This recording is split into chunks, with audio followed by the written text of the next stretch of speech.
Weaponizing humans is something that is like what a kamikaze would have a state homeostasis as.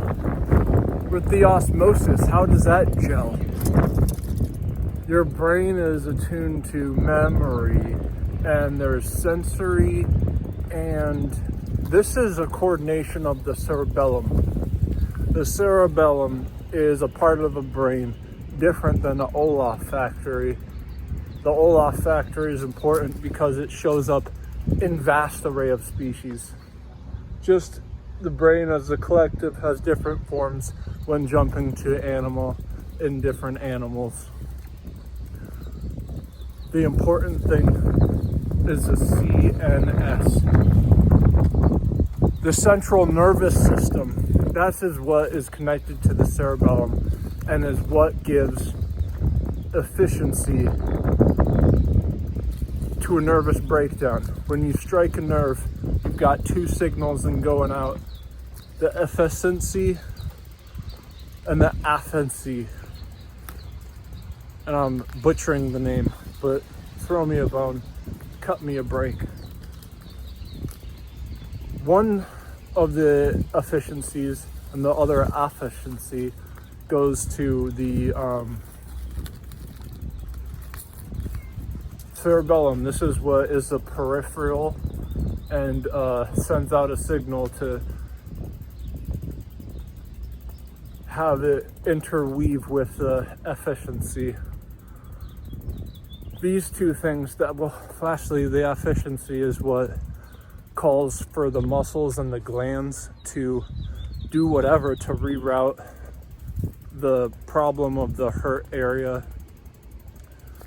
So like if your knee locks up, it would be the one efficiency connected to the cerebellum and the spine that would tell it to unwind and uncork. The combination of these two is a matching game, and one that is completely unhinged. If it were hinged, that means that things would be denoted in all the small nooks and crannies of your body that have potentials to be catastrophically sensitive. When there's always this crash course of this war gaming going on within your body, how much things are of occurrence. Your stomach has all this acid in it that can dissolve like bones, and so that's, stuff that would be hurtful, but your stomach lining is a massive crash pad for that chemical electrodynamic. But back to all the small places of these fine dynamics of your bones are like sponges in the marrow. How can't you feel those? At what point does the sensory of all these painstaking things know to shut itself off? And then would it be able to deter in future response things that have not yet occurred? The wages of sin are death. And then Jesus beat sin and death. So then through Christianity, within the Holy Spirit, is it like this massive satellite that you would be able to decrypt a transmission of sicknesses? That would be kind of rad. But what would that look like? You have to know if there was an ultimate medicine. We're in the opposite of this. If you're reverse engineering all the senses in the body, like how they're not hurting at one point, but then at which points do they spring a nerve and you detect that, oh my gosh, my stomach is grumbly and I'm hungry. Or, oh my gosh, I'm feeling lightheaded. I should probably stop holding my breath.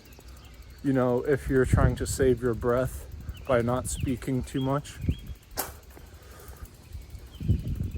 And it's like with these commonalities where you can bring up like a behemoth of a chimera. A chimera is something like that is a gain of something. A gain of something would be a renowned trophy that the science community would hold as a trophy that they're accomplished. But I think it's where, you know, we don't know how memory is kept, but we know where it's kept. And so all the sensualization of emotion that comes out from there is a certain way that nerves are attached, and then how it detaches it, if it's a physical strain, is like a fairy tale of all these different stories that are just as real as the white papers that are written up with all these documentations explaining how they're built off of keeping the brain going, because that's what would heal the bulk of injury.